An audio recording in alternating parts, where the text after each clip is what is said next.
우리 사복음서에는 공통적으로 예수님의 순환 기사가 나와 있습니다.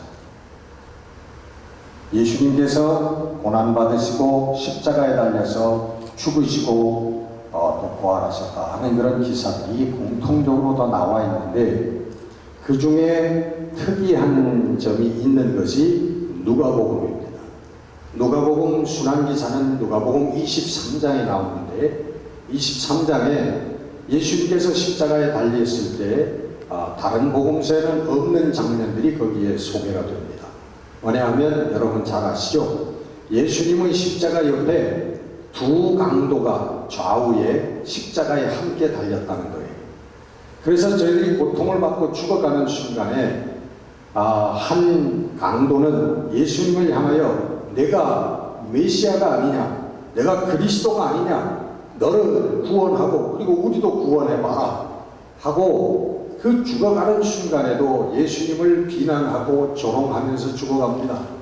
근데 또 한편에 있는 그 십자가에 달렸던 강도는 그 다른 강도를 향해서 오늘 우리가 이렇게 당하는 것이 우리들 죄 때문에 당하는 것인지 내가 모르느냐, 그를 꾸짖으면서 예수님을 향해서 주님, 당신의 나라가 임하실 때에 나를 생각해 주시옵소서.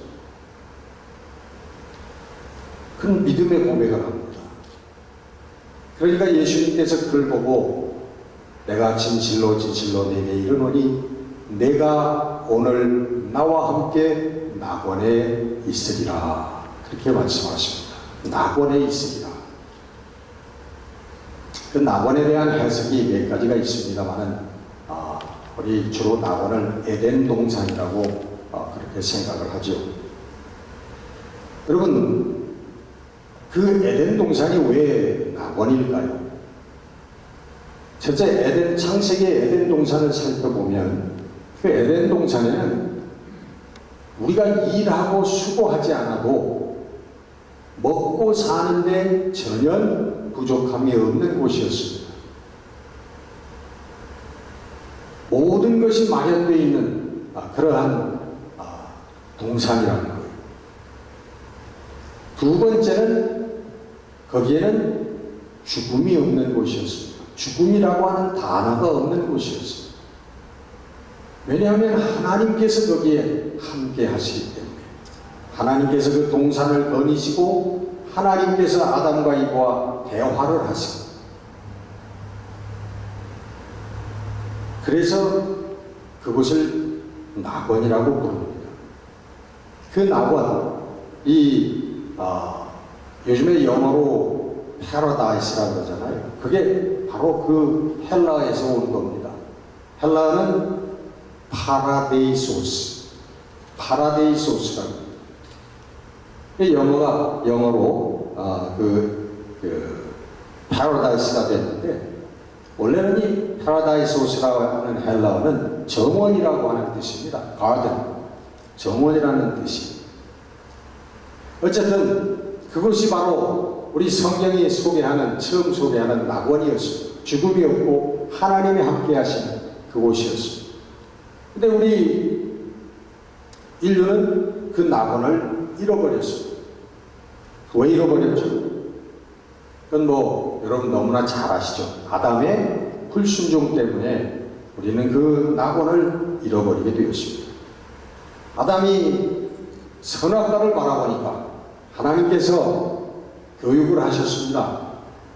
너희들이 모든 동산에 있는 것, 모든 실과는 다 먹되, 그러나 요 중앙에 있는 선악과는 따먹지 말아라. 따먹는 날에는 너희들이 정령 죽으리라. 죽음이라고 하는 단어가 없는 곳에 처음으로 죽음이라고 하는 단어가 등장합니다.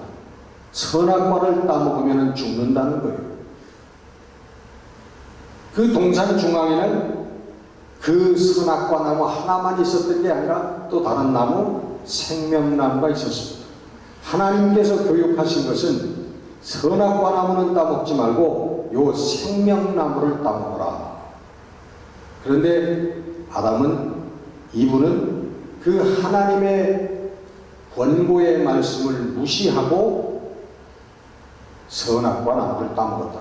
선악과 나무를 바라보니까 이브가 처음에 바라봤죠. 보니까 먹음직스럽고 보암직스럽고 또 지혜가 충만할 만큼 탐스러웠다. 그래서 또 따먹었다. 우리가 잘 알고 있는 우리 인류의 타락입니다. 하나님 말씀을 무시하고 하나님 말씀에 불순종했다는 것이죠.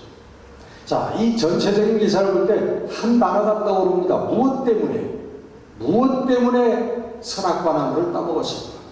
쉬운 단어로 무엇 때문일까? 아담이 이브에게, 우리 인간의 마음속에 있었던 무엇일까요? 욕심이라고 하는 겁니다. 욕심. 쉽게 얘기해서 욕심이에요. 아담이 범죄한 것은 바로 욕심 때문에 범죄한 것입니다. 여러분, 지금도 만약에 우리 사람들이요, 마음속에서 욕심이라고 하는 것을 버릴 수 있다면 우리 인생에 있는 모든 고민과 걱정과 염려와 근심이 거의 사라져버리고 맙니다. 없어져요. 오늘 우리들이, 이 세상 사람들이 걱정하고 염려하고 근심하고 잠을 이루지 못하고 우리 입술이 바짝바짝 타들어가는 이유는 뭐냐 하면 욕심 때문에 그래요. 욕심. 여러분, 현대의 병 중에 아주 유명한 병이 하나 있는데 뭐냐면 성공 스트레스라고 합니다. 성공 스트레스. 여러분, 이게 엄청 무시무시한 병입니다. 이게 암병보다도 무서운 병이에요. 우리 현대인들은 성공해야 된다라고 하는 것에 시달리고 있어요. 사업적으로 성공해서 부자가 돼야 된다. 정치적으로도 성공해서 내가 국회의원이 되고 장관이 되고 뭐가 돼야 된다. 내가 학문적으로도 성공을 해가지고서 뭐 PhD를 하고 뭘 하고 내가 이렇게 성공을 해야 돼. 내가 예술적으로도 내가 성공을 해야 된다. 이 성공 스트레스 때문에 우리 현대인들이 죽어가고 있다는 거예요. 뿐만 아니라 교회도 마찬가지입니다. 교회도 성공해야 된다는 거예요. 어떻게? 큰 교회를 지어야 돼요. 수많은 교인들이, 수만 명의 교인들이 몰려들어야 돼요. 그리고 수천만 불의 예산이 세워져야 돼요. 그게 성공했다는 거예요. 교회에도 성공 스트레스가 있습니다. 많은 목사님들 중에서 아마 이 성공 스트레스에 시달리지 않은 그런 목사님들은 아마 거의 없을 거예요. 아마 목사들이 이 성공 스트레스에서 벗어날 수 있다면 목사님들은 아마 적어도 모세만큼은 다 살 거예요. 한 120세.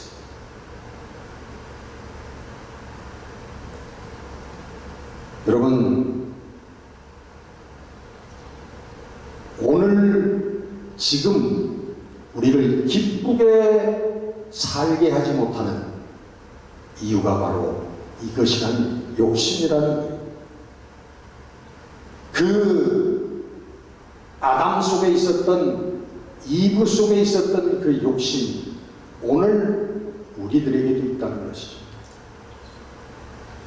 그래서 선악과를 따먹는 행위가 그 옛날에 에덴 동산에서만 있었던 게 아니라 오늘 우리들의 일상에서도 일어나고 있다고 사도 바울은 말씀하고 있습니다.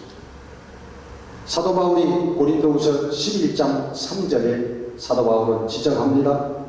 뱀이 그 관계로 이와를 미혹한 것 같이 너희 마음이 그리스도를 향하는 진실함과 깨끗함에서 떠나 부패할까 두려워하노라. 아담이 그 옛날에 선악과를 따먹은 행위가 오늘 우리들이 예수 그리스도를 향한 우리의 깨끗함과 진실한 마음에서 떠나서 세상을 향하게 되는, 세상의 욕심에 빠져들어가는, 이것이 똑같이 그 옛날에 아담이 이브가 선악과를 따먹은 것과 같은 행위라고 하는 것입니다. 오늘도 우리는 하루에도 여러 번씩 선악과를 따먹을 것인가 말 것인가 이 기로에 우리는 서 있는 것입니다. 우리 성도들이 자족하지 못하고 욕심이 발동할 때 우리는 아담과 같이 에덴 동산에서 낙원에서 우리는 쫓겨나게 되는 것입니다. 이 욕심이라고 하는 문제는 우리 인간들이 가지고 있는 많은 감정 중에 하나가 아닙니다. 성경은 이 욕심을 근본적인 죄라고 규정하고 있습니다. 골로새서 3장 5절 보면 그러므로 땅에 있는 지체를 죽이라 곧 음란과 부정과 악한 정욕과 탐심이니 탐심은 곧 우상 숭배니라. 탐심이 우상 숭배. 에베소 5장 5절 보면 음행하는 자나 더러운 자나 탐하는 자 곧 우상 숭배자는 다 하나님의 나라에서 기업을 얻지 못하리라. 여러분, 욕심이 우상 숭배라는 거예요. 우리 인간의 좋지 않은 감정 중에 하나가 아니라 신앙에서의 근본적인 죄라는 겁니다. 욕심이라고 하는, 탐심이라고 하는. 왜냐하면 욕심이라고 하는 것은 세상을 사랑하고 세상의 것을 섬기는 것이기 때문에 그걸 우상이라고 하는 거예요. 그래서 결국 욕심은 사망을 낳는다. 성경은 얘기합니다. 야고보서 1장 15절 욕심이 잉태한 즉 죄를 낳고 죄가 장성한 즉 사망을 낳느니라. 욕심이 사망으로 간다. 성경에서 여러분 가장 가증스럽고 무서운 죄가 누구의 죄인 줄 아십니까? 제가 느끼는 거예요. 그것은 아브라함이 아내 사라를 2번이나 팔아먹은 것, 그거보다도 베드로가 예수님을 모른다고 3번이나 부인했던 것, 그거보다도 제가 성경을 읽을 때 제일 충격을 받았던 인간의 죄는 다윗의 죄입니다.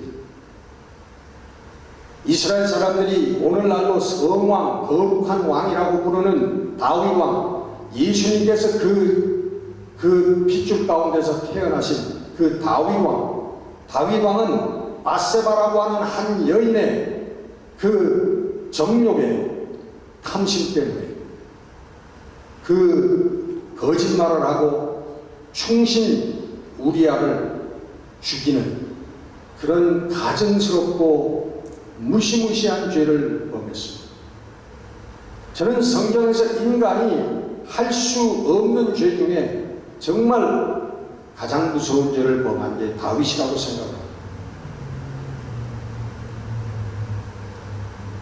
우리 성경에 나오는 죄의 문제는 우리 다음에 한번 다루기로 하겠습니다만, 여러분 오늘도 이 욕심 때문에 우리가 거짓말하고 빼앗고 죽이고 결국은 모두 사망의 심판으로 가는 것입니다.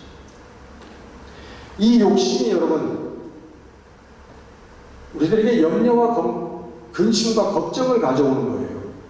욕심만 있는 게 아니라 욕심의 결과가 뭐냐면 사망인데, 사망 가기 전에 뭘 하다가 사망하느냐? 걱정, 근심, 염려하다 사망한다.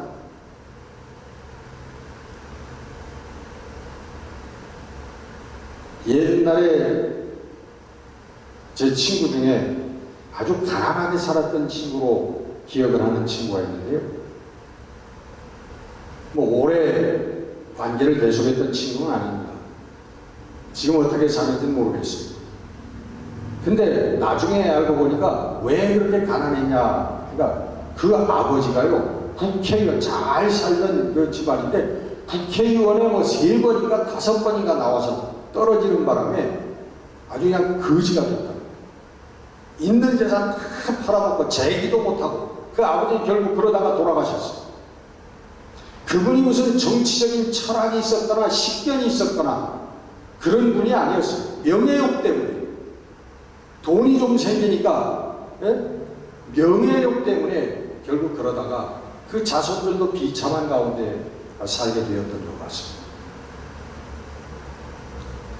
대표적으로 여러분, 이 세상에 대표되는 욕심은 돈 욕심입니다. 디모데전서 6장 10절, 돈을 사랑함이 일만하게 뿌리가 되나니 이것을 탐내는 자들은 미혹을 받아 믿음에서 떠나 많은 근심으로 자기를 찔렀다. 자기가 자기를 찔렀다는 거예요. 이 근심이, 욕심의 마음이, 돈을 탐하는 마음이 결국 자기를 찌른다는 거예요. 여러분, 우리는 이 잃어버린 낙원을 어떻게 회복할 것인가? 아니, 결론부터 얘기하면 우리 성도들은 이 회복된 낙원에서 사는 사람들이라고 하는 것입니다. 낙원을 어떻게 회복할까? 오늘 본문 말씀 한번 보겠습니다. 12절, 긍휼과 자비와 겸손과 온유와 오래 참음을 옷 입고, 13절, 피차 용서하되 그리스도께서 너희를 용서한 것처럼 용서, 14절, 그 위에 사랑을 더하라. 여러분 많이 들어본 구절 같지 않습니까? 갈라디아서 5장 22절 성령의 열매. 거기 겹치는 그런 구절들이 사랑과 희락과 화평과 오래 참음, 자비와 양선과 충성과 온유와 절제니 성령의 열매. 성령께서 우리와 함께 하실 때 우리들 삶에서 맺혀지는 열매들. 근데 놀랍게도 이 성령의 9가지 열매가 아니라 이 열매가 9가지면 옥수로 열매들이라고 써야 될 텐데 성경은 열매 단수로 쓰고 있습니다. 다시 말하면 사랑이라는 거예요. 사랑을 나머지 8개가 사랑 가운데 포함되는 것이고 사랑을 설명하는 것이라는 거예요. 여러분, 성령께서 우리들의 삶에 이 땅에 오셔서 초점을 맞추신 게 뭐냐면 성도들의 사랑의 삶입니다. 성도들이 어떻게 사랑의 마음을 가지며 사랑의 삶을 이룰 수 있을 것인가에 성령께서는 초점을 맞추시고 일하십니다. 성령께서 이 땅을 어떻게 하나님의 나라로 변화시킬까? 어떻게 큰 교회를 만드실까? 성도들을 어떻게 부자로 만들어줄까? 이런 데 초점을 맞추시는 게 아니라 근본적으로 제일 먼저는 성도들의 마음에 사랑을 심어주는데 성령께서는 초점을 맞추십니다. 여러분, 우리가 이 땅에서 출세하고 평안한 삶을 살고 돈도 많이 벌고 또 죽어가는 암병도 치료받고 만무무강하게 사는 것, 사실은 왜 성령이 이런 데다 초점을 맞추시지 않느냐? 그것은 잠깐 시간이 지나가면 다 없어지는 것들이기 때문에 그렇습니다. 영원히 없어지지 않는 것은 사랑이에요. 왜? 하나님께서 사랑이시기, 하나님은 사랑이시라. 그렇기 때문에 사랑은 영원한 것입니다. 이 사랑의 삶이 이루어지면 구원이 이루어지는 것이고요, 선교적인 사명이 이 땅을 하나님 나라로 확장시켜 나가는 선교적인 사명이 여러분 시작되어지고 힘을 얻게 되는 거고 이루어지게 되는 것입니다. 그러니까 출발점을 알아야 되고 기본점을 알아야 되는 거예요. 무조건 선교가 아니에요. 여러분, 사랑의 마음이 없이 사랑의 삶을 이루지 못하고 사랑의 교회가 되지 못하고 무슨 선교를 한단 말입니까? 여러분, 돈 몇 편 보내면 선교입니까? 아니에요. 하나님 보시기에 그런 거 선교 아닙니다.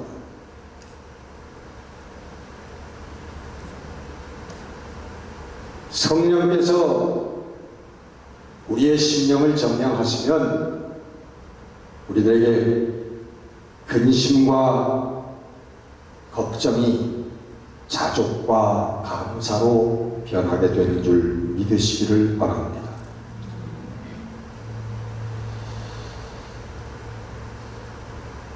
언젠가 제가 시험이 좀 들어서요. 이제 은퇴할 때가 가까이 오는데, 은퇴하면은 이렇게 돈이 이렇게 나오는데, 이거 가지고 어떻게 살까? 그런 생각을 하게 됐어요. 그러니까 그 생각뿐만 아니라 그다음부터는 밥맛도 별로 없어지고,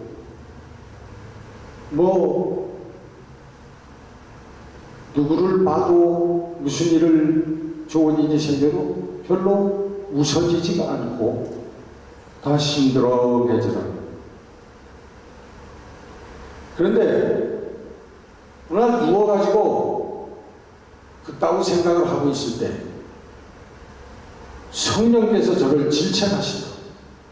저는 마음속에 강하게 들었습니다. 솔직히 얘기하면, 임마, 너 이제까지 어떻게 살았어? 제 마음속에 아주 강하게 임팩트 있게 오는 거예요. 너 어떻게 살았어 이제까지? 그리고 정신을 번쩍 차려버리고, 그렇지, 오늘 내가 이 시간까지 하나님의 은혜로 살았다. 하나님의 인도하심으로 살았다. 하나님이 내 죽을 때까지 하나님께서 인도하시지 않겠다. 그게 어떤 길이든 기쁨으로 순종해야지. 그게 믿음이지. 회개하게 돼. 그러니까 그 다음부터는 밥을 먹을 때 한 끼의 식사가 감사해요. 감사의 기도가 나와요. 그 다음에 모든 작은 일들이 다 웃을 수 있는, 평안으로 받아들일 수 있는 그런 일들이 되더라고요. 여러분, 오늘 본문 15절, 16절, 17절에 공통 단어가 뭡니까? 공통으로 있는 단어가 뭐예요? 15절, 그리스도의 평강이 너의 마음을 주장하게 하라. 그래서 감사하는 자가 되라. 16절, 그리스도의 말씀이 너희 속에 풍성히 거하여 감사함으로 하나님을 찬양하라. 17절, 다 주 예수의 이름으로 하고 그를 힘입어 하나님 아버지께 감사하라. 공통 단어가 뭐예요? 감사해요. 감사합니다. 감사합니다. 여러분이 이것도 감사, 저것도 감사, 범사에 감사라는 거죠. 이 감사가요, 이 범사에 감사의 마음이 있는 게 성령께서 여러분에게 와 계신 증거인 줄 믿으시기를 바랍니다. 성령 충만이 뭡니까, 여러분? 펄펄 뛰고 방언하고 환상하고 이게 성령 충만인가요? 아닙니다. 성령이 충만하게 우리와 함께 하시면 우리들 마음속에 범사의 진정으로 감사와 기쁨이 있는 것입니다. 여러분, 이것이 성령 충만인 줄 여러분 믿으시기를 바랍니다.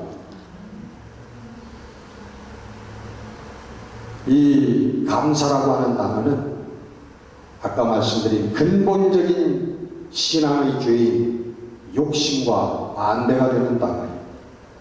감사는 성령의 단어고, 감사는 기쁨의 단어고, 감사는 구원의 단어인 것입니다. 성령의 역사로만 생겨나는 것이 이 감사입니다. 그리고 우리 믿는 사람들이 하나님을 향한 성도들의 자세가 감사라고 하는 것입니다.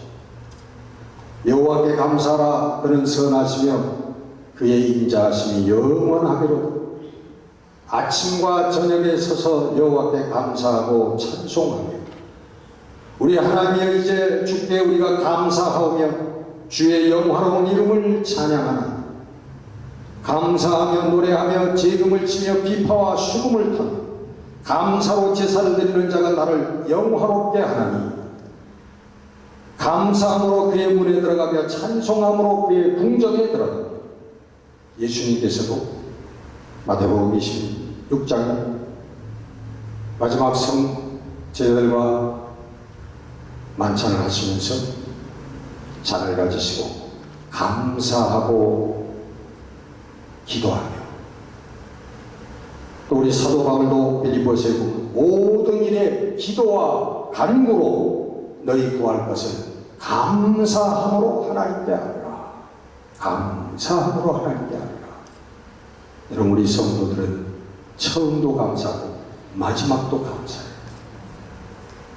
슬플 때도 감사, 기쁠 때도 감사, 부할 때도 감사, 가난할 때도 감사, 흥할 때도 감사, 망할 때도 감사. 성도들의 삶은 감사. 왜? 성령이 되시면 모든 것이 감사로 변하기 때문인 것입니다. 여러분, 감사는 하나님께서 베풀어 주신 우리 구원의 은혜, 모든 은혜에 대한 우리의 자세입니다. 하나님 나라에 갈 때까지 성령을 통하여 우리를 인도하시고 축복하시고 승리케 하실 것이라고 하는 거예요. 그것이 바로 감사입니다.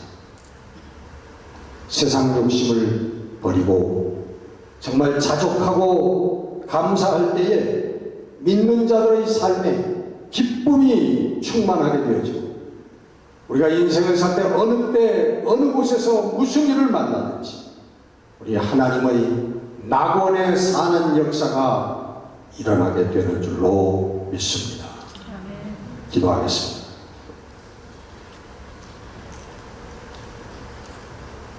우리 하나님께서는 우리를 평안을 위하여 불러주셨다고 하셨습니다. 주의 성령이 임하시고 주의 성령이 우리와 함께하니 감사할 수 없는 우리들의 삶이 부족하기만 하게 느껴졌던 우리의 삶, 진정한 감사와 찬송과 기쁨으로 변하는 역사가 일어나게 되는 줄 믿습니다. 우리 사랑하는 성도들, 세상을 향한 욕심을 버리고 감사를 회복하고 찬양을 회복하고 기쁨의 삶을 사는 성도들이 되게 하여 주옵소서. 지금 오늘 기쁨으로 사는 우리 성도들이 되게 하여 주옵소서. 우리 주 예수 그리스도 이름으로 감사하며 기도드렸습니다. 아멘.